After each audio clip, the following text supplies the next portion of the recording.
Hello. Hello. Hi, nice to meet you. I'm Lotta.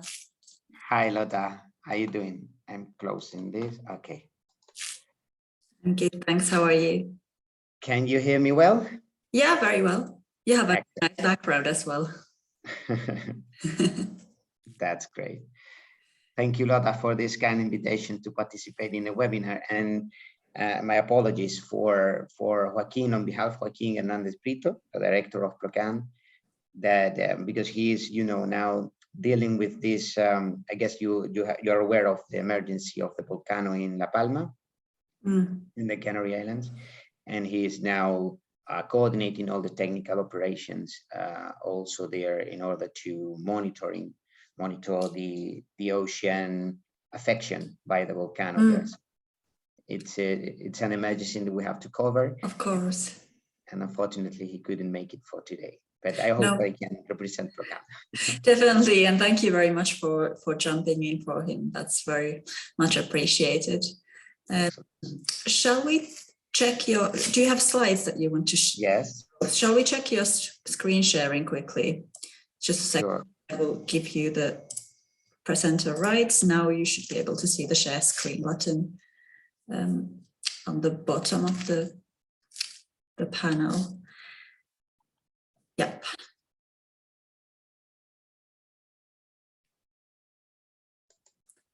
And then if you go exactly. Can you see my screen now? Yes. And it's running the presentation? Yes. Very well.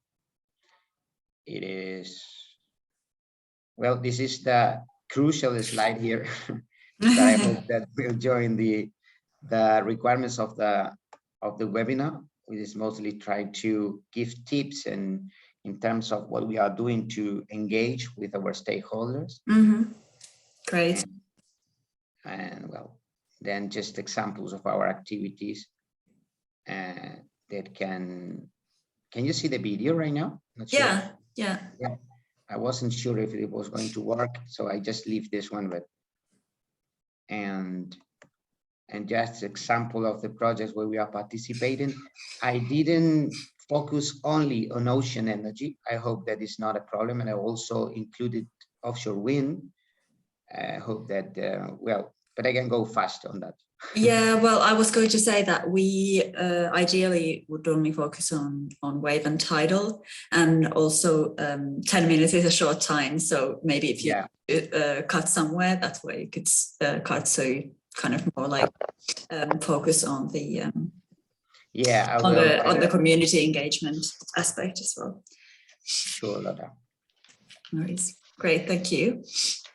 And you can stop sharing up on the screen, then it opens a little panel where you can Great, and Brian has joined us as well. Well, nice to meet you. Yes, good morning, Lotta, and nice to meet you too. Can you hear me? Yes, very well. Yes, great. Okay. Sorry about yesterday. We did our check-in yesterday, but I didn't get to it. And actually, I didn't see your email. In fairness to you, you had sent me an email on time. I didn't see it until it was too late. So no my worries. fault there. But thank you. That's okay. That's okay. So you're not sharing any slides? No, I don't intend to share slides this morning. Just 10 minutes. Yeah. Sure. Yeah, that's fine. Good. So we can hear you well and see you well. So everything. Yeah. So now just waiting for John to join us. Do you have any preference on who goes first?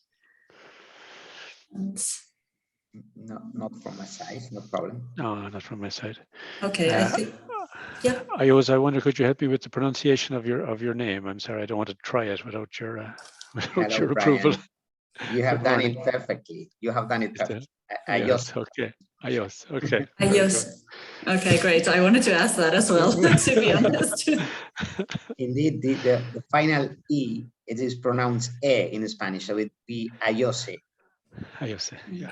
Okay. Excellent. Okay, Ayose. Great. Yeah.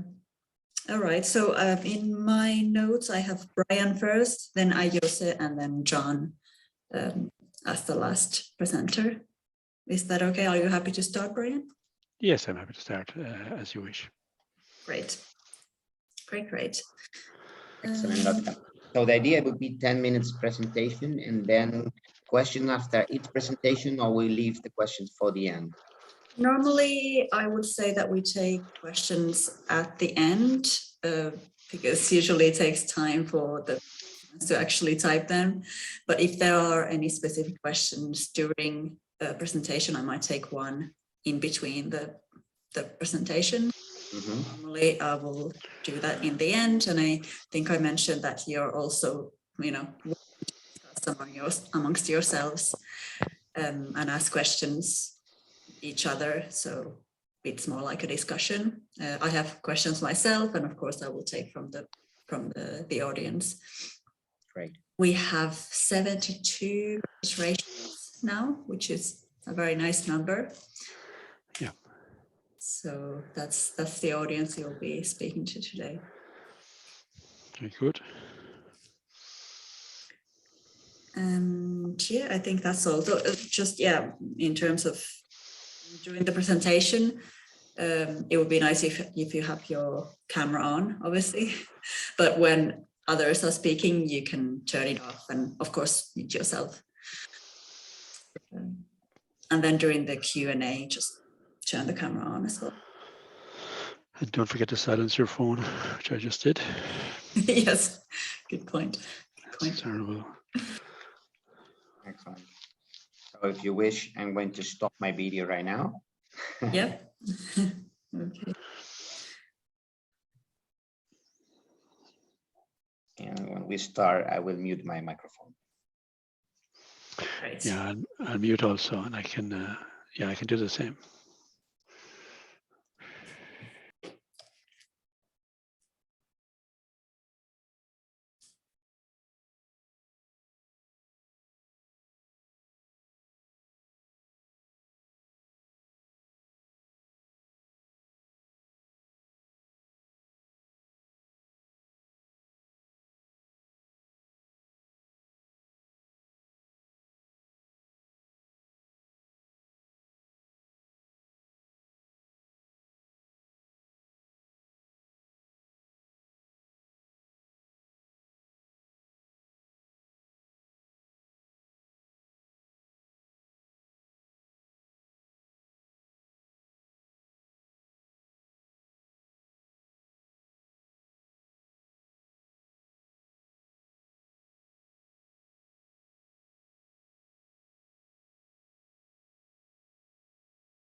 Hi, John. Yeah, excellent. Hi, guys. Sorry for the last minute change. We had double booked webinar, so I had to create a new one and export all the participants, etc. So I'd say that was fun this morning for you, Lotta. yeah, so I'm happy we're all here now, and I hope that all the registries, the participants will find here as well. But normally they only receive this webinar's access link, so it should be okay. Okay. For that, great. So, well, John, with you, we already checked the screen sharing, so there's nothing really. Yeah. From me, we talked about order. So I would take Brian first, then Ayose, and then yourself, John. Hi, Brian. Hi, Jose. Good morning, John. How are you? Good to see you. Nice to meet you again. Great. So be ready for a nice discussion. I mean, I have questions for you as well, and let's see if the audience, which we have 72, registrations. Yeah. So let's see what kind of questions they come up with. You will be able to see the questions in actually I wanted to enable the chat, but normally in the Q&A box, but please don't answer by writing, because I would like to take them, so that everybody hears the question and everybody sees the answer. So you don't have to start typing any answers. No problem. Great, okay. It is 11 now, so let's hope that people start coming here. So we are now in the practice session. They can't see us. I will start the webinar then, probably in a couple of minutes. Okay. It's a nice morning in Cork, Brian. In Cork, it is, John. Yeah, it is. It is improving, and we're moving towards the bank holiday weekend. I didn't look at the forecast, so I wonder what it's going to be like. But yeah, lovely this morning, thank God. What about you up west? It's actually sunny here as well. Surprise. Good. Yeah. Good. I think there's a little bit of rain or coming later, but I'm actually going down to Cork this weekend, Brian. Oh, very good. Down to the Jazz. People's Republic. It's hardly to the Jazz, is it? No, just going to see some friends that we haven't seen in a while, good. you know. Good. Well, best of luck. Fortunately, COVID is starting to rear its head again, isn't it, really? And it starts to make us double think, you know. It's absolutely, yeah. Unfortunate, yeah. Unfortunate. But we're not doing too badly, in fairness. Yeah, I know. Things are better than they were this time last year anyway, you know. Yeah, they sure are. Yeah. How are things in the Canaries? Yeah. Well, this is not the real weather here, but it's very good also. And you know, just facing the winter, which is not too much change what we have in the summers. Well, the autumn. So yeah, great here. Yeah, you're in a nice place. Yes. Yeah, we are fortunate. How are things in Palma? Well, indeed, Joaquin, our director, was expected to join the webinar, but well, the volcano is still active, and yeah, you know that the community, the scientific community, is taking this opportunity to measure every kind of parameters. Sure. And indeed, the oceanographic community is doing so, and Procani is offering its fleet of vehicles in order to go for the area where the magma is contacting the ocean. Okay. Yeah, to support the monitoring of the changes that are happening there. So Joaquin is indeed coordinating all the logistics and operations to move our equipment there and controlling the personnel. And so, well, it is, you know, it's at the same time a pity and it's a disaster for the community there, but at the same time for the scientific community, it's you know, it's a challenge and a good opportunity to measure what is happening with the Earth. Sure. Yeah. Well, indeed, Joaquin is a little bit worried because their parents live quite close to the volcano, and they are starting to be in the emergency area. So let's see if at the end they are not going to be evacuated. Oh, okay. Tell him I was asking for him. I haven't seen him in a few years. Yeah. Have we any takers, Lotta? I am starting to be a bit confused because there are no attendees. Does that sound like there's something wrong, do you think? Or... It sounds like something is wrong because usually people start arriving a couple of before. Yeah. And I do have 72 registrants, and I just sent them a new confirmation email. So they do have. Do they have to use a different link, or are they using the original link? It's a different link, but I just sent, but they never received the previous link. So they only have this link. Oh, okay, okay. I'm confused why no one's. But I'll ask my colleague who is. Is there any link in the website? So we have the registration website, which is the right webinar. Change this as well. It's so sunny actually, and but for some reason I don't know. Oh, normally I should be able to see them. Oh, maybe because we are in a practice session. I'm going to start the webinar and we will see. But do we stay where we are, or do we have to join? No, we stay here. I'm just ending the practice session so everybody will see us. Thank God for that there, John. Oh, yes. Okay. Sorry. That was my bad. I was stressing for nothing. Okay. Let's start now. Okay. Okay. So if you could please mute yourself Sure. for the introduction. Great.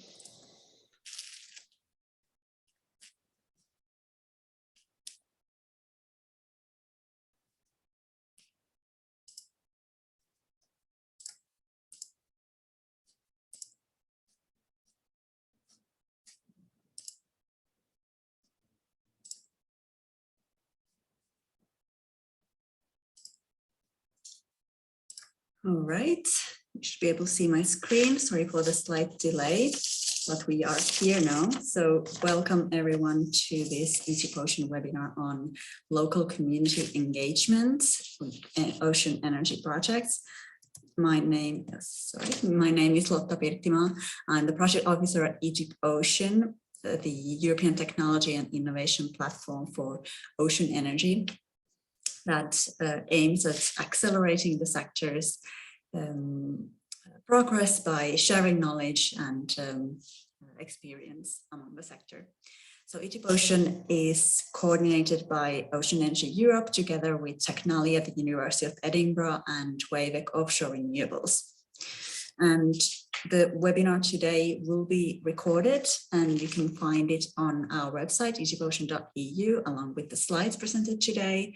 And on our website, you can also join our mailing list to get invitations to our future webinars. So today we have 3 presentations, and you can write questions in the Q&A box at any time during the presentations, and we will take them at the end. As I said, today the topic is how you can engage with local communities and why you might want to do that. So I think it's quite generally known that consulting the local community can be very beneficial for any renewable energy project, be it wind or solar or any technology, because you can get very important and valuable information from the locals, and also because it can increase the acceptance of a given project. And of course, the ocean energy sector is still emerging, but there are already some very good examples of community engagement practices with local stakeholders and communities. And raising awareness of this new sector is, of course, can be very important for the acceptance. And as I said, getting more information from the locals can be helpful as well. So this webinar today will present some of those local community engagement practices and discuss what kind of developments could be foreseen for the future. I think that was all. I'll just stop sharing now and introduce our first speaker. So here we have Captain Brian Fitzgerald today with us. He is the Director of External Affairs and Stakeholder Liaison at Simply Blue Energy, and really focusing on community engagement and trust building. So welcome, Brian, and to hear more about Simply Blue's local engagement activities. The floor is yours. Okay, thank you, Lotta. Just confirm that you can hear me correctly. Yes. Yes, excellent. Good morning, thank you. And thank you very much for the invitation to speak to this webinar. It's on a subject matter that's very close to my heart right now. Just one other piece of information about me on a personal level. I spent 38 years in the Navy before moving into the renewable energy sector. And therefore I'm bringing with me, I suppose, a perspective that is from the sea. I tend to look upon the land from a perspective of standing or operating on the sea, and that is just something that has underpinned my stakeholder engagement since joining the company. I work for a company called Simply Blue Group, so I'll just give you a small background on that before we get into the main topic. I don't intend to use slides this morning. I think it's a 10-minute talk, and it is stakeholder engagement after all. So for me, I think just telling you a little story about ourselves may be of best benefit from my perspective anyhow. So Simply Blue Group is a company headquartered in Ireland. And we have three main strands to the company. One is floating offshore wind projects. Second one is low impact sustainable aquaculture, fish farming in the main, and wave energy. And I'll talk about wave energy specifically today. The specific project I want to build today's, we'll say, case study around is one that is a wave energy project, and the name of the wave energy project is the Saoirse project. Saoirse is an Irish Gaelic word meaning freedom, and we've named all of our projects after famous vessels, and the Saoirse was a ship that was famous in Irish history back around 1900. What the Saoirse project is it's a 5 megawatt test and demonstration array that we hope to have in place and operational by 2026. And it will be located approximately 5 kilometers off the west coast of County Clare, which is in the center really of the west coast of Ireland. And it happens to be in an area that is used by inshore fishers and other marine users from that local community there and the wider environs. So, but what I want to talk to you about today is stakeholder engagement and how we in Simply Blue Group decided to approach that. So the first thing, there's 3 elements to this I want to talk to you about. The first one is called the hierarchy of engagement. The second one is personal engagement. And the third one is what I call phased engagement. So to deal with the hierarchy of engagement first, and I think you might find this one interesting, is that in order to best enable what we are setting out to achieve, which in its essence here is called, in our company anyhow, and I think well around the area, is called the social license to operate. So in other words, does society give you a license to operate in what you're doing? And you achieve this through the raising of awareness of this new innovative project and harnessing local knowledge, as Lotta pointed out. And this can have a positive impact on the project's success. So what we did at the very beginning is that we mapped our stakeholders. Then we grouped them, but this was the important point, that having mapped them, we upended the traditional hierarchical approach.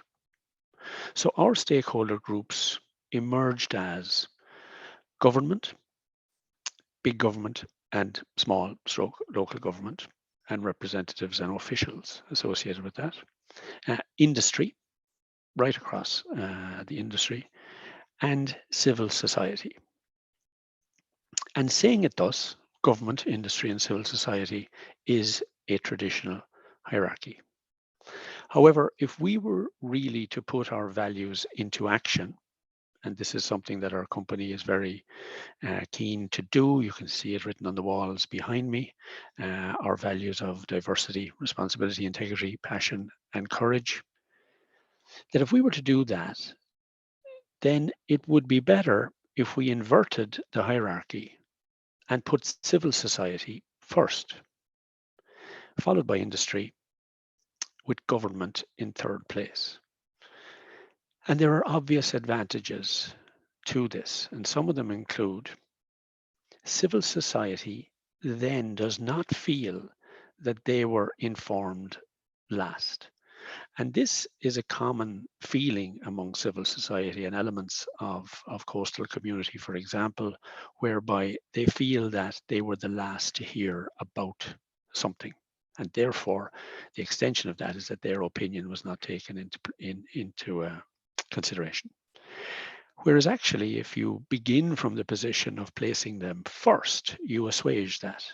And at least you're able to deny it if it is ever presented as an argument. The second one is of interest as well, is that both government and industry express pleasure in noting the fact that you've chosen to go to civil society first. Because certainly in the form of government, they much prefer to hear about something after it has been road tested with the very community that is likely to be most affected. And that is similar with industry, although not entirely. So the inversion of the hierarchy, the traditional hierarchies, is something that I would commend with regard to stakeholder engagement. The second thing I want to talk to you about is personal engagement, meaning the value of presenting yourself as a company or as a project to the community in person. There is valuable tools now, and particularly during COVID, we've had the ability to connect with each other via electronic means. We've advanced our skills in this area maybe by about 10 years, and that's one of the benefits, I suppose, of lockdown and COVID activities. But it's no replacement for the personal situation. Now, I think John would probably agree with me in this. I think Ireland places a particularly high cultural value on this, the value of personal engagement. So therefore, choosing to meet the communities in their community is a really key element of stakeholder engagement, and on their terms also. So in other words, if you wish to meet the fishers, meeting them on their pier or indoors if COVID would allow in the areas immediately adjacent to their pier where they work, so that you can understand them and they feel more comfortable in the environs in which they find themselves to speak.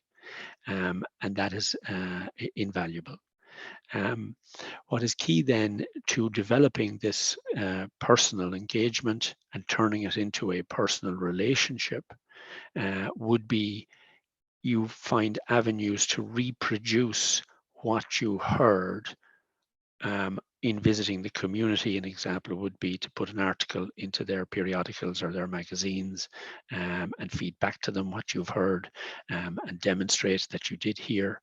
And secondly, keeping them abreast of developments. So if there is to be announcements around your project, or indeed, let's say, for example, a marine notice to tell them that there is survey work taking place to do with this project, that they would actually have heard of that in advance of the survey work. They don't want to come across the survey vessel on the sea without any knowledge. They'd much prefer to have heard that it is going to be on the sea and for what period. And the third and final thing I'll talk about then is what I refer to as phased engagement. So we broke the engagement in terms of our stakeholder plan into 3 parts.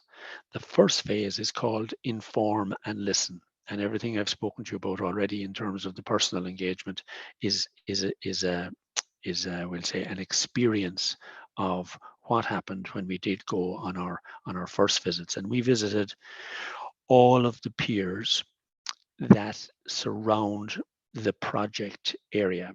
So if there was, and to the extreme ends of that. So our project will be small, inshore. It's just a 5 megawatt array inshore with a small footprint relatively, but there's potential of fissures operating maybe from 100 miles to the north of that and 100 miles to the south. From John's point of view, you get it maybe from the Aran Islands, Rossaveel, West Galway, all the way down the Clare coast, the Kerry coast, all the way down as far as Dingle, and briefed them fully on. So we did two things. We informed them. We were there to inform, but spent at least 50% of our time listening and capturing. And then when we go back to them, because you don't want to have stakeholder fatigue, you only go back to them when there is significant advancements. If you're meeting certain milestones in your project, you go back to them with significant updates, but at this point you're in consultation. So now we're talking to our stakeholders in the communities and really seeking, really hoping that they feel that they have been part of the conversation and that they were able to shape the outcomes, and they feel that they're in consultation. I'll give you an exact example of that now. Having spoken to the fishers, we found that the shape and the footprint of our development site, if it was adjusted just slightly, just rotated by 25 degrees, that it could be of great value to the fishers.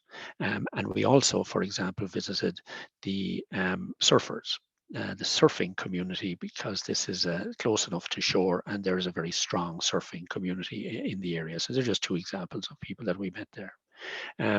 But after the consultation phase, then you move on to the third phase, which is known as the nurture and develop.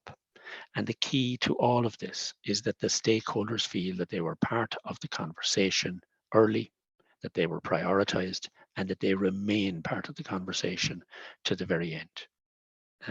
I think because of time, I'll pause at that now, and I'm available for obviously for any questions. Lotta, thank you. Thank you very much, Brian. That was very interesting.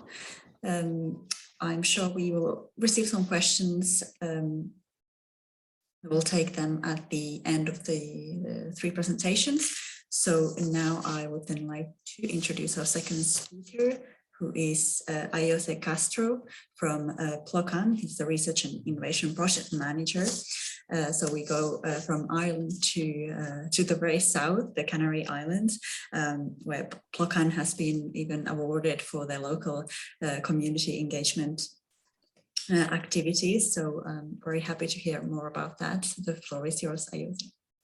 Thank you very much, Lotte, and thank you for Ocean, a Deep Ocean, to this kind of invitation to be here, and also the organizers, to let you know a little bit what we are and what we're doing in Plocan, especially for engagement. I'm going to share my screen, so I have some slides that could be used. Let me know if you can see it. Yes. Excellent. I will try to be brief also. Well, I'm the head of innovation unit at the Oceanic Platform of the Canary Islands. Just a brief context of what we are and where we are. Sometimes we are, very far away from the main Europe. So we are an archipelago in the middle of the Atlantic, and what we call it in an strategically intercontinental position. So we are Europe, but very close to the western coast of Africa, and historically and traditionally very well connected with America, especially Latin America. And of course, because of this position in the middle of the ocean, our economy is mostly based on oceanic activities, traditionally coastal tourism, port activities, and also fisheries.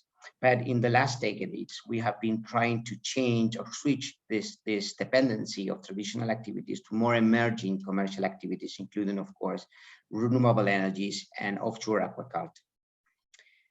In terms of renewable energies in the Canaries, we have assessed that our resources there, and we have an optimal resources regarding wave energy, so mostly in the north coast of the Canary Islands, and an excellent resources regarding wind energy, mostly in the southeast part of the island. Of course, that offshore wind energy is mostly in deep areas, so we are especially interested in those floating offshore substructures. And well, also following with this context, we are all aware of this challenge established by the European Commission with its target to really exploit these potential energy resources in Europe. And as you know well, Ocean Energy Europe has established that by 2050, we should be able to produce about 100 gigawatts of electricity based on wave energy that should be able to cover at least the 10% of the EU electricity demand. While regarding offshore wind Europe has established that we should be able to exploit between 2,400 and 6,000 terabytes of wind energy resources in Europe that would be able to cover between the 80 and the 180% of the electricity demand in Europe. These are great challenges and opportunities, and in 2007, the national government of Spain and the regional government of the Canary Islands create FLOCAN as a scientific research infrastructure integrated in what we call it the Spanish network of unique scientific and technical infrastructure. They are unique because they are not replicated in the different territories of the country, and specific for a particular field of research, in this case, oceanic technologies and activities for FLOCAN. Our infrastructure basically offers three main facilities, which include a very well monitored and deep study marine test site, our fixed offshore platform, which is acting as a control tower for this area, and for more than 30 years, taking advantages of the former Canarian Institute for Marine Science, we are a coastal and open ocean observatory. With these facilities, we offer the logical services to our users and scientific community, which include hosting the researchers, but also their technologies, supply all the meteoceanographic data that are going to be necessary for conducting their experiments. And since we are government and a public institution, we also support all the operations and logistics which are necessary to conduct validations and demonstration. And transversally, we offer solid and wide network of ICTs and specialized training based on what we learn in our activities. At the end of the day, our main objective is to try to offer these facilities to our users to speed up the process of technology maturity. So mostly moving from TRL 3 up to TRL 7, so field test, validation, and demonstration of these new technologies in the ocean. We hope that soon we will be able also to cover TRL 8 and 9 based on commercial areas in the southwest part of Gran Canaria and also in the north part of Gran Canaria, so to exploit commercially these resources. Well, going to the point, with these facilities and activities, how we try to engage with our stakeholders and community. So I've organized these ideas in a different way of the typical quadruple helix approach, but at the same time considering that it's essential to keep the administration, the government, the industry, and the civil society, as mentioned by Brian before, all together to try to focus on the needs and achieve the goals of this engagement. So I've organized it to give these ideas in that what we do is try to support the financial activities of our users based on the integration of their activities within EC, so European Commission R&D programs, national, regional, and local R&D programs, and supporting the preparation of new projects, proposals, with not only, of course, with our own facilities, but also with bringing key strategic partners at global level for these users, which are great for increase the excellence of those proposals and projects. But besides this, which is logical for an R&D center, we also offer the support, making an engagement with the local authorities to our users in terms of guidelines for financial advantages of coming to the outermost regions of the Canary Islands, because we are far, we have a special tax regimes that are really benefit for coming to conduct R&D activities in the Canaries. Indeed, you can save up to 90% of your benefits that can be reinvested in research and development activities. So we also make the engagement with the local authorities of these developers, so they can easily and speed up develop these opportunities. Of course, since we are governments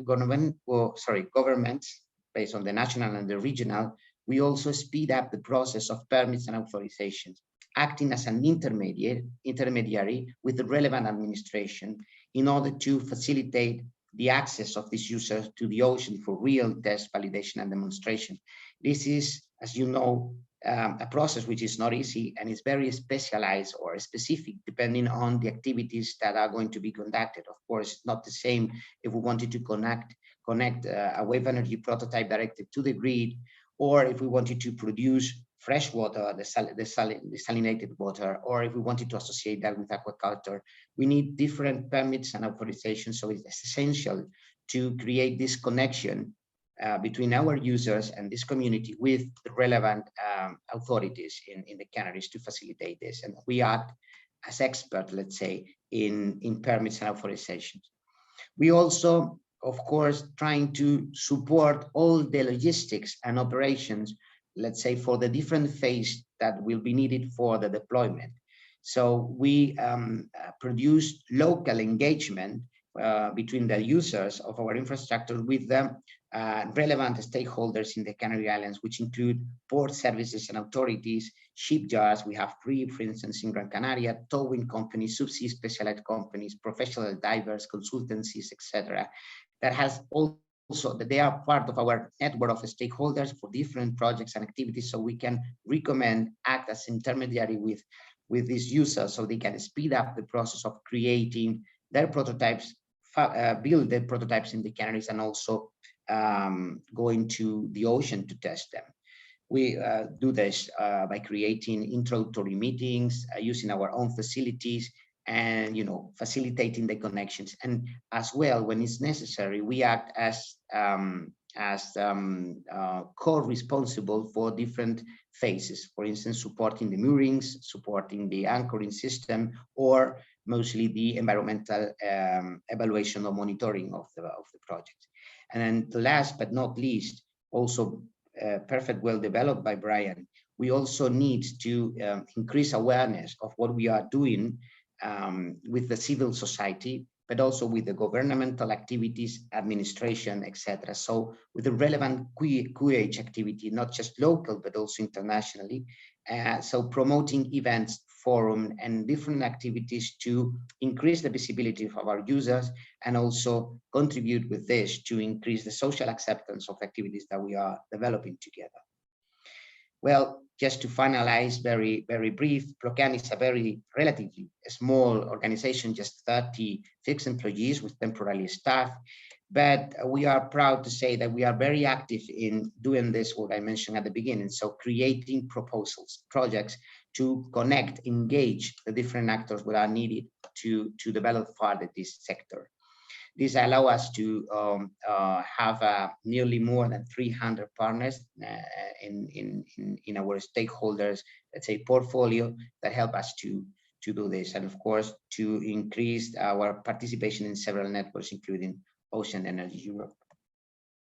And just examples of what we have done include wave energy converters tested and demonstration, like the one we did with the Finnish company Wello to test this oscillant wave energy converter. Also the Spanish companies People System and Wedge Global that study and test in our marine test site their fixed point absorber prototypes.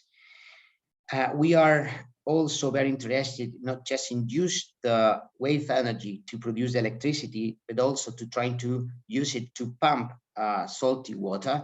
This is the case of Teveta SL, a Norwegian company, which a very low cost system that was tested in our marine test site to produce pumped water. And currently we have in our marine test site the Danish companies Wave Piston, which is testing their 1/1 scale prototype in our marine test site, again to use the wave energy to pump salty water, in this case to our offshore platform, where the salinization plant has been installed in order to produce fresh water and be pumped later to Earth, to the land. Then, besides the specific wave energy activities or ocean activities in Procan, we have been very interested in mixing, emerging different economic sectors that can, reduce cost and speed up the process of going offshore. And this is what it is called multi-use platforms or multiple use of the marine space. And we have a traditional activity from coordinating the Tropos project, also participated in Linguin and Entropy very recently. And currently we are coordinators of the Musica project, where we are planning to have a multi-use platform, which is producing wind energy, wave energy, and photovoltaic energy to, again, the salt water, and pump this fresh water to a small island in Greece, which is called Inoussis. This is going to be a real demonstrator that hopefully will be built in the coming years in that area. And well, finally, last but not least, also besides this technical project, we think that a very good way to engage with the community and also stakeholders is to participate in this kind of strategic European projects that will allow us to coordinate best practices, to not duplicate activities, but to increase the added value that each of the partners in Europe can provide to the sector. Like, for instance, the project Marinet 2, where we are doing that with different energy resources. We are proud to be part of the Marine Energy Project led by UCC, the University of Marais Cork, that has been recently approved to be part of the S3 program in Europe, so part of a, let's say, pan-European infrastructure for marine test sites and developing, test vaccines for all these technologies.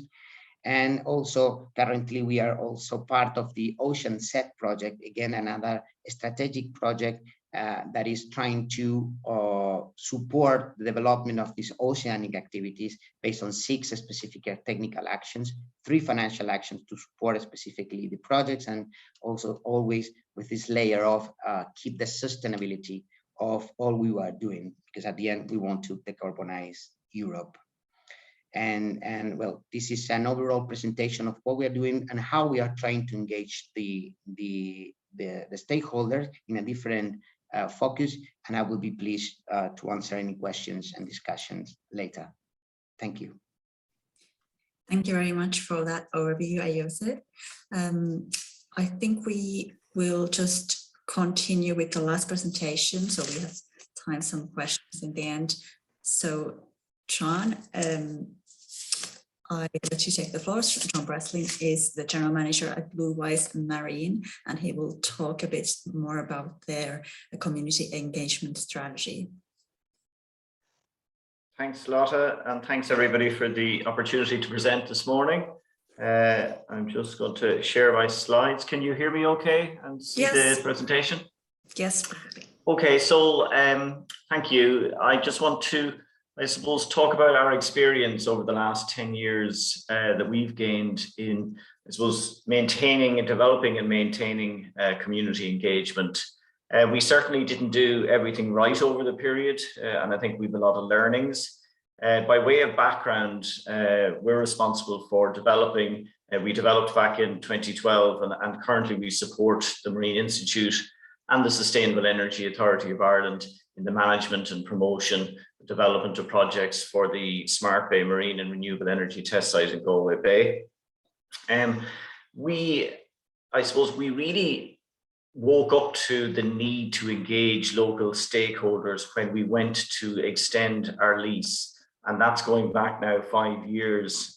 We looked for a 35-year lease, and we had a lot of pushback from the local community.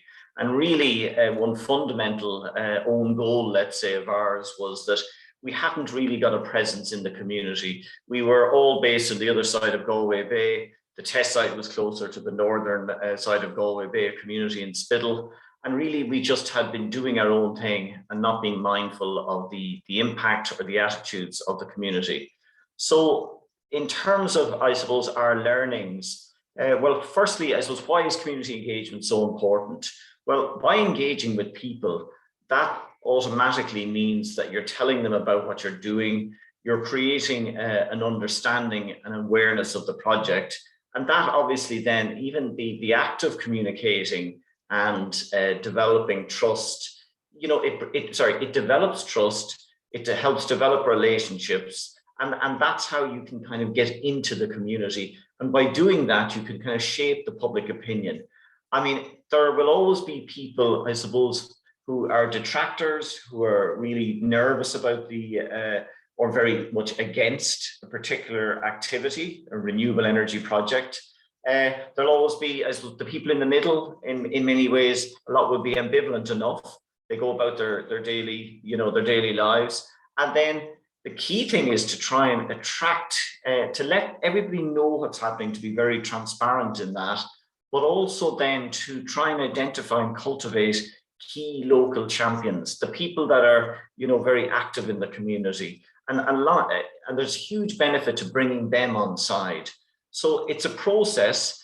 And in terms of what we've learned is that, well, certainly for any project starting, and Brian talked about this, and he's getting in at a very early stage, and he is completely right. Timing is key. Start engaging as early as possible. Understand what the attitudes are. Map the stakeholders. There are processes, well-developed processes now for this, where you map the key influencers, the key stakeholders, and you go and you engage with them. You've got to speak their language. We happen to be located in a bilingual area. So what we did was we employed a local lady, Josephine Kelly. She's based in the community. She speaks the Irish language and English, so she can communicate in their language. But also, we need to kind of adapt our style of communication. If we're talking to the general public, that it's not too technical. We don't need to dumb things down. People are very smart anyway and can do their research, but it does need to be tailored to the audience. Clear, transparent, and honest communication. It's what we want all of the time ourselves from our politicians. Well, this is what we should give if we're talking about renewable energy projects. And the key thing is, even if there's elements that are going to maybe upset or give concern to some part of the community, you have to, it's better to say it rather than it to emerge. If you know that, for example, engagement, the location of the site is potentially going to impact on the fishing ground, as Brian said, it's better to be open with that discussion. Here's our plans, get their feedback and modify accordingly. Don't try and kind of keep things, it's really better to be just out there all the time with information. And I think government bodies sometimes can be nervous of that and kind of, go to ground a little bit. But I think we all like to know what's happening in our community. And I think it's beholding on project developers to do that, to communicate openly and regularly. The communication needs to be targeted.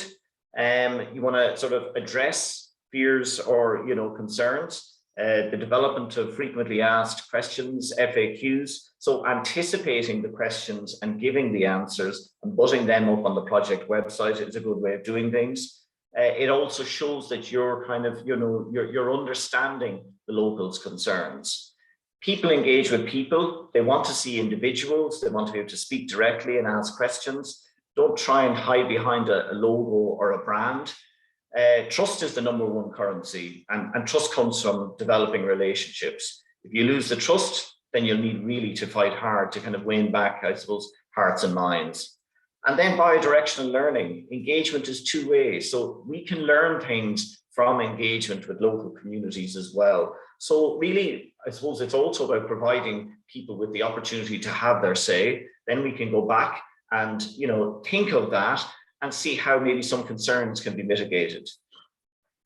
So then to get into a little bit more detail in terms of how we've engaged, and it doesn't have to be about, some of the projects, particularly on, say, the test site side of things, because we're managing an intermediate test site for testing floating wind and wave energy devices, and we've got a subsea cabled observatory. This is not a huge operation. It's not generating huge amounts of money. So we've had to do community engagement on the cheap, let's say. But we've gotten a lot of positive feedback from organising local events. It's called the Big Hello event up there. We sourced some funding for the community, got people out, got bands, people sold food. It's amazing how, you know, the level of support small things like that can give. We focused a lot on education as well. We've got a master's student now through a local higher education institute, and they're based in the community, developing modules for post-primary schools, modules in renewable energy. We've given many presentations in schools, and we've had open days explaining science to young people. Again, you know, it's very important to target young people. There's a really good opportunity. There's a really good story here. We're trying to protect the planet. This is about decarbonisation. It's interesting. We're putting devices on the sea that will harness power. So it captures the hearts and the minds of young people, and they will go home and explain to their parents what this project is about. So presence in the community is key. Have a dedicated community liaison coordinator who's from the locality. Carry out a stakeholder mapping exercise, understand who the key influences are and who are the key people and groups that you need to engage with. Develop a management plan, how you're going to engage, how you're going to mitigate concerns, you know, rank people in order of where they fit in terms of, are they pro it, are they against it? So take a scientific approach to it. Highlight key stakeholders, the fishing industry, for example, very, very important. They have particular concerns. Look at areas, and we're doing work on behalf of developers of offshore wind farms now to look at ways of stock enhancement, bee notching, putting back female lobsters. All of these initiatives develop goodwill. Prepare a community engagement strategy. What sort of media you're going to use, what sort of language. Now it's got to be a mix of digital and traditional marketing tools, and that's what we use. Don't forget the local media, one-to-one meetings, cups of tea, very important. Raise your profile through collaborating with organisations and community groups. Identify who the key community groups are and the key champions in there. Visual representation of the community. So, you know, you can sponsor certain things, sponsor events. You know, have branding for the test site. We've done that for local soccer pitches. These are small things, but they build awareness in a positive way. I've mentioned about education. That's to inspire young people's interest in the marine environment. And then community events, maybe try and help out with sourcing some funding to fix a local path or a local road. Outreach events are good. I mentioned the Smart Bay Innovation Award, that MSc student. Visiting schools, explaining what's going on, talking about projects, and then community. I mean, for bigger projects, then there will be community benefit funds, and it's how you manage those funds to support different activities. So in terms of lessons learned, start engaging as early as possible. If you've got a site, have somebody in the local community. Don't just rock up with the suits and have a town hall style meeting. They generally, in my experience anyway, they don't work. Counteract the fake news, because everybody has access to the internet. And if you allow those untruths and misrepresentations to kind of fester, people start seeing it as the truth. So that's where the frequently asked questions comes in. I mentioned the presence in the community. Have a dedicated information point, and that can be physical, which is good, and also digital. Have drop-in events. Go for focused groups and drop-in events rather than people at a top table explaining the project. So people can walk in, look at exhibitions, talk, ask questions. When you get to sort of the top table, the people in suits explaining the project and the other people on the other side, it can get difficult to manage. The one-to-one meetings are very, very important, especially with those who are opposed. People like to be able to air their concerns and feel that they've been listened to. Anticipate potential issues. Think about what will concern the fishing community, what will concern the local hotel who is maybe going to experience some visual impact. Anticipate the kind of concerns that will be there, so you can have, as best you can, the answers. Letter drops are still important. It seems like a waste of paper, but if you have a public consultation event and people haven't been contacted, you will be on the back foot. So use recyclable material by all means, but they are very important. Generate goodwill where possible by various events and initiatives. Get the local politicians on board if possible. That can be challenging. They will read the room. So they may be on board when you're talking to them, and they may not be on board when they've read the room in a sort of a public consultation event. So you've got to be careful there. Use local contractors and support the local community. If you can engage fishermen to do aspects of work, that's good. You're putting back to the community. You know, everybody is savvy enough to know that it'll be, say in the case of Ireland, in the early stages, it'll be larger companies bringing vessels in from abroad. If there is opportunities to engage the local community, look for them. So to sum up on tips, have a dedicated website. There's really good websites now that have information. You can click on a poster and get information. Use social media, because that's what the younger generation are using. Have an accessible contact or information point for follow-up. Be present and involved in the community. Develop virtual tours. We're developing one ourselves to display the facility from an aerial view. Online meetings, some people like them now. It gives people a degree of anonymity, and it's handy for people. They don't have to travel to meet. Community and benefit initiatives, I've talked about those. Focus on the educational ones if you want to cut down on spend. And then engage one-to-one. And as I said, plenty of cups of tea if you're in Ireland anyway. So collaboration, I think among test sites and among developers, sharing best practice, what initiatives and approaches work well, mistakes to avoid would be really good. It's very useful for me to listen to the guys talking earlier on. It gives me ideas. That idea of generating new ideas, new initiatives, new ways of dealing with the community is really good, I think. We can collaborate on funding to support research. We can look at how stakeholder management plans are developed, best practice there. Again, stakeholder communication strategies, and then engagement with fishers. What's the best way to do that? We're looking at putting observers on fishing vessels in the vicinity of areas where offshore wind farms are going to be built to try and get an idea of baseline catch and landings effort and results, and to try and see over time, is there an impact, is there not? So the developers want to get a handle on, well, is the installation of the farm going to have a negative impact on the landings and the catch rates? So that's what we're trying to discover in a scientific way. So a little bit about Blue Eyes, and I'll go very, very quickly. What we do is we support marine infrastructure management. We support the Marine Institute and SCI with the management and promotion of the Smart Bay test site. That's everything from promotion, engagement, health and safety management, project development. We provide a range of supports to the offshore renewable energy industry. We provide marketing and engagement support to a number of projects. We're involved in other projects in the Atlantic Marine Energy Test Site with RSK, helping them develop stakeholder management plans and manage public consultation. And we get involved in funding proposals. That's one of the ways we bring developers and technologies into the test site. We partner in projects which can fund those activities.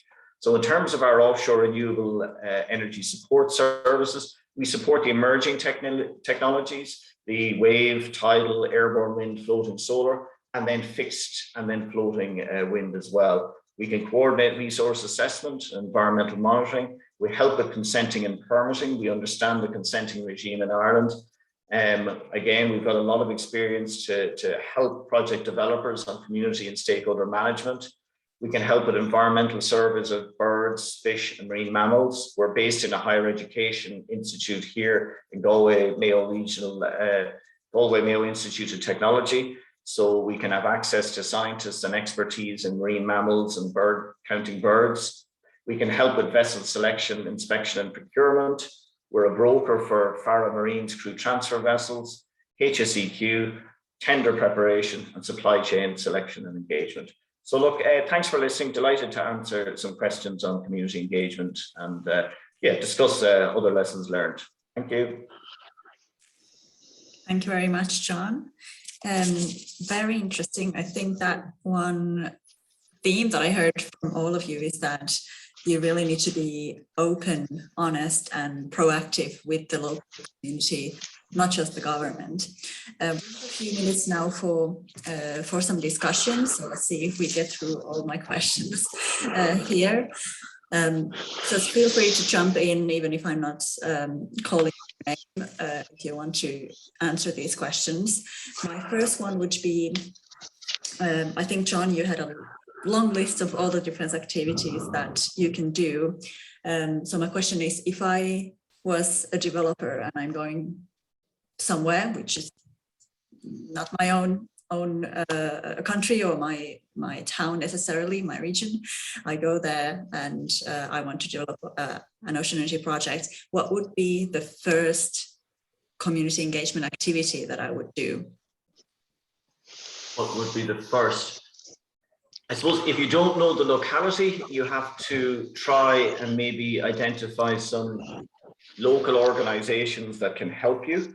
We have had a lot of, there's an Irish-speaking area enterprise development agency who has really helped us a lot in the early stages. They're called Údarás na Gaeltachta. So you've probably got to identify some locals that understand, that know the community, and use them to I suppose, inform yourself. I think in that situation, you need to slowly understand who's who, where the concerns are, and then start to plan, well, I'm going to go and meet this community group or that community group.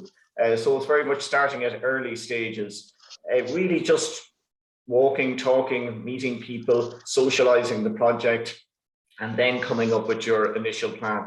I suppose the first thing is really understanding, the stakeholder mapping, who's who, and that can be government, industry, community groups, and then, I suppose individuals as you go. But that stakeholder mapping tells you who is who, and then you can decide how to engage with them. And that comes through, I suppose, a communication strategy.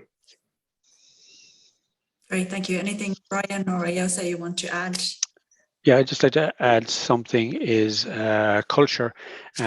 I think just listening to the presentations this morning, you can see that there's a lot of synergy between what John was saying and what I was saying. It resonated so much with me. But John and I are probably very aligned because we understand the culture, the local culture. There's a way of doing things here. So I would just add that into my research in how to understand the culture, what's important and what really works for here. And local leaders would be the first group I would target if entering an area that I didn't know, and I would seek out the culture as soon as possible. Yep.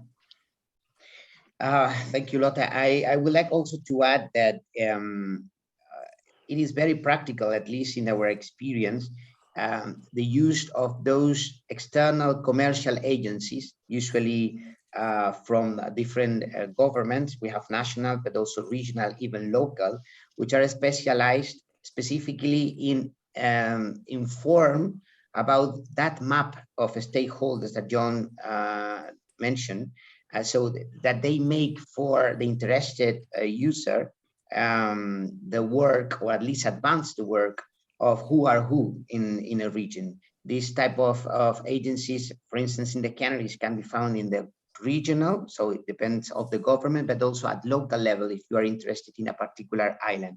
And those agencies are really, really useful for a first introduction to who are who in the community. So I will strongly recommend also to access those companies, those agencies at a first level also. Great, thank you. Then I'm interested in the different challenges, and specifically if you have experienced the so-called NIMBY effect in the ocean energy sector, so not in my backyard, or if there has been a specific local resistance for these projects. Well, yeah, we certainly have, and I suppose you have to, everybody has an opinion and you have to respect that opinion. If you go, and at the end of the day, if you have the house that is looking out on the bay and that house is going to see the operation, well, as developers, we have to understand those concerns. And certainly we have had, quite a few, I suppose there has been concern in that way. I think all we can do as, developers of new projects in the marine is answer honestly the questions, address the perceived impacts, inform people. We can't change people's minds, you know, and that's important to realize as well. We cannot bring everybody along. That's just not possible. There's too much diversity. People have their opinions and they're entitled to them. All we can do is, you know, I suppose, try and explain the project, explain where, if there's misinformation, you know, explain where that is wrong. And, you know, we want to, there is the bigger picture in terms of decarbonisation and all of that. And that is extremely important. We have to build these, you know, these projects, otherwise we will never decarbonise. But that said, people can say, well, we don't want them here, build them somewhere else. And you have to respect that, I think. If you go out as a developer thinking you're going to convince all of those people, that won't happen. But I think what we're trying to do is bring the majority of people into a project. And as I said earlier, I think there will always be detractors, you know, but there will also be real champions. And there will be a lot of people in the middle. And I suppose as long as you try and bring as many people in, and as long as you do the right thing, you are clear, you're transparent, you're honest, and you're trying to help where you can. If you're displacing fishing communities, you have to address that. You know, you can't take an entrenched view. You have to put some science around whether there is an impact, but you have to be able to come up with something to counter. So yeah, that would be my comment on that. I'd like to endorse all of that and just add the contextual one. Certainly I've experienced it, albeit it's a relatively short experience to John's, but the climate change agenda is such a growing discourse and narrative that I'm finding that as long as we stay honest and trustworthy in our messaging, tell them all of the news, including those that might be considered bad by, we'll say, a NIMBY thought leader in an area, and just allow demonstrate the direct relationship between the work that you're doing and the overall climate change agenda, because the climate change agenda is just so overwhelming and is just going to grow. Now, that's my own personal opinion, but I think most people would agree with that. It's just going to grow. It's not going to go the other way. And that's it. And just stay honest and clear and communicative right throughout. And that's all you can do. You can't, as John rightly points out, people can't have their own mind, and it's not up to us to change that mind. It's up to us to keep them informed. Yep, I totally agree with this input, and indeed it is crucial, the dialogue. For instance, we also received some resistance, some reluctancy from the fishery community when we tried to create originally and it's clear and crucial, the dialogue, to really understand which is the issue, which is the really concern which is behind that community. So to really you know, pay attention and listen, because sometimes I'm totally agree with you, Brian, but sometimes if you address, it was our case, if you address the fishery community, explaining that the climate change, it's a problem and we all have to, and you know, wave energy or floating offshore wind energy is great for, they will say yes, but how are this going to affect my activity? And in our case, for instance, if the idea was to close an area that was going to be our marine test site, where they cannot access that, independently of what we said regarding the climate change, etc., they will not accept creation of program.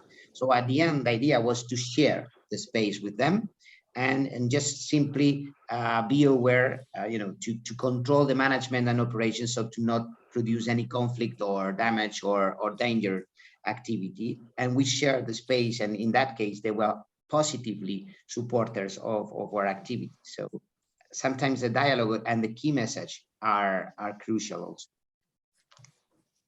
Thank you. I see we're a bit over time, but since we started a bit late, I suggest that we take 2 more questions and hopefully just 5 more minutes.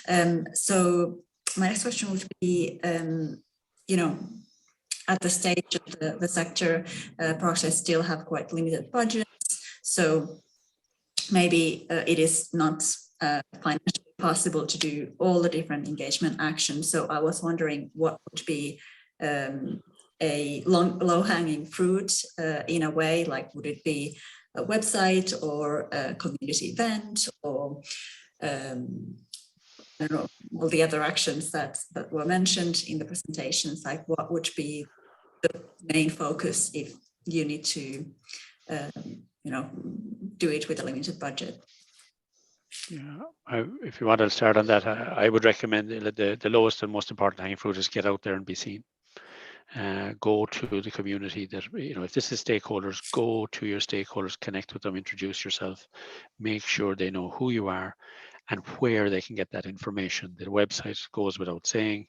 That would have to be ready if you were starting from scratch, but then it is people need to put a human being against the issue that's under discussion.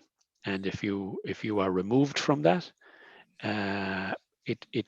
there's a greater chance of it being a negative discussion amongst those that would object to it. If, however, you have a personal presence that they can put a face to the story, I think you enhance your chances of valuable stakeholder engagement and all that goes with that.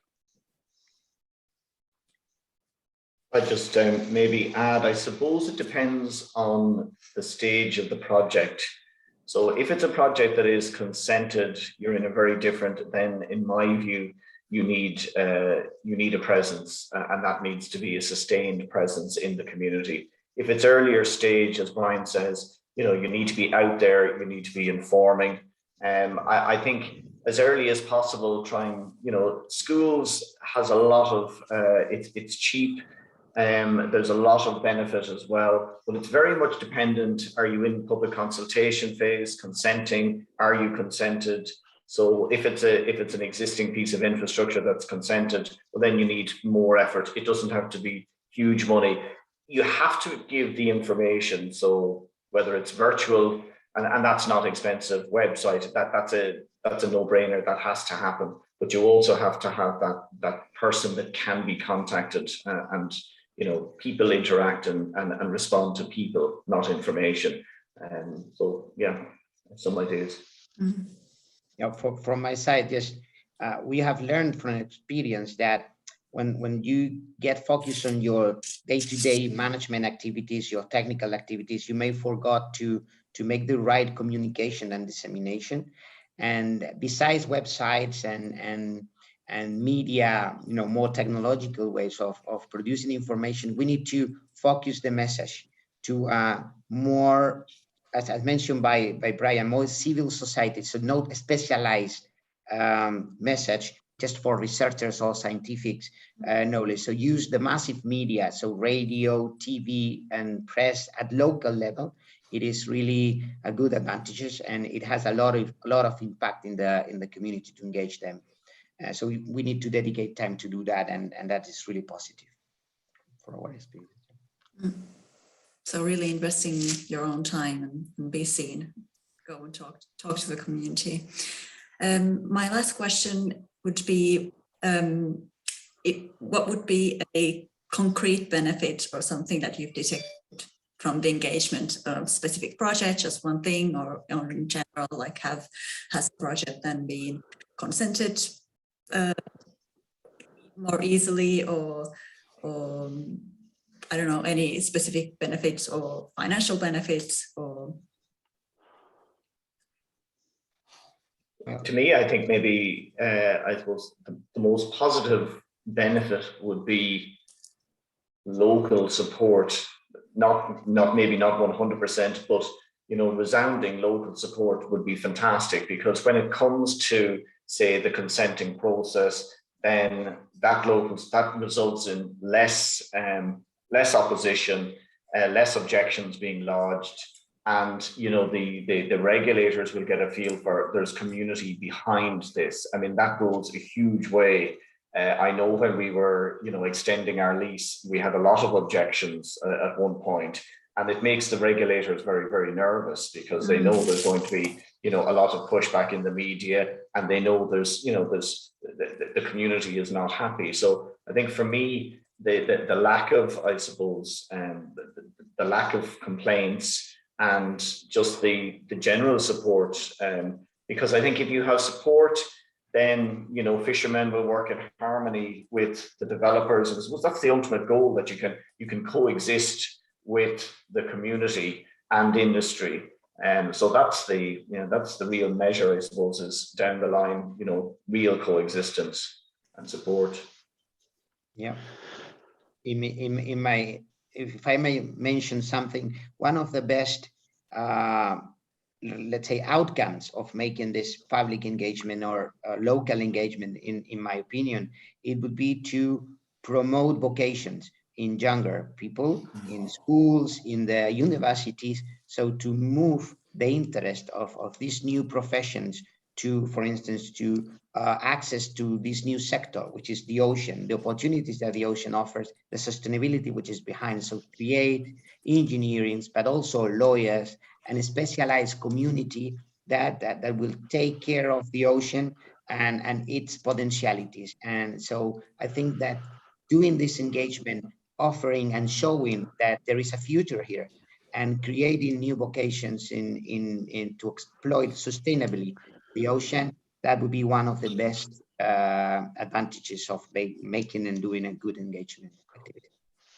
I can give you two benefits, but I think they have an interest around them. One of them is somewhat obvious, but very well listed by John, which is that local benefits, whereby local fisher could get employed as a result of survey work or some activity that's happening around the project. So seeing that and ensuring that it is shaped that way, as John pointed out, is an initial immediate benefit. The second one is more indirect, whereby by engaging, you don't know what you're going to hear. And if you keep an open mind, you may just hear something that gives you a rich vein to exploit further. So for example, in Ireland, by talking with the fishers on their piers, you find out that the qualifications and certification of fishers and fishing vessels in Ireland is not fit for purpose, or is not as best as it can be to exploit the opportunities that are coming from the renewable energy sector. So therefore, Ireland has to open a conversation about how we want to qualify our mariners to be able to meet the huge challenge that's coming our way. And that conversation is opened as a result of the engagement. So you get a kind of an indirect benefit from that by engaging. You find out something, you find a gem, and you can pursue that, and it improves your engagement as a result. Right, thank you. I mean, this is so interesting. I could continue talking about this, but we are now really running over time. So thank you all the panelists, and of course, thank you to all our participants. I hope this was a very interesting discussion for you as well. And as I said, the recording will be on our website, so you can find it there at egyptocean.eu. I wish you all a very nice day and see you in the next webinar. Thank you very much. Okay, thanks everybody. Bye-bye. Good day. Bye.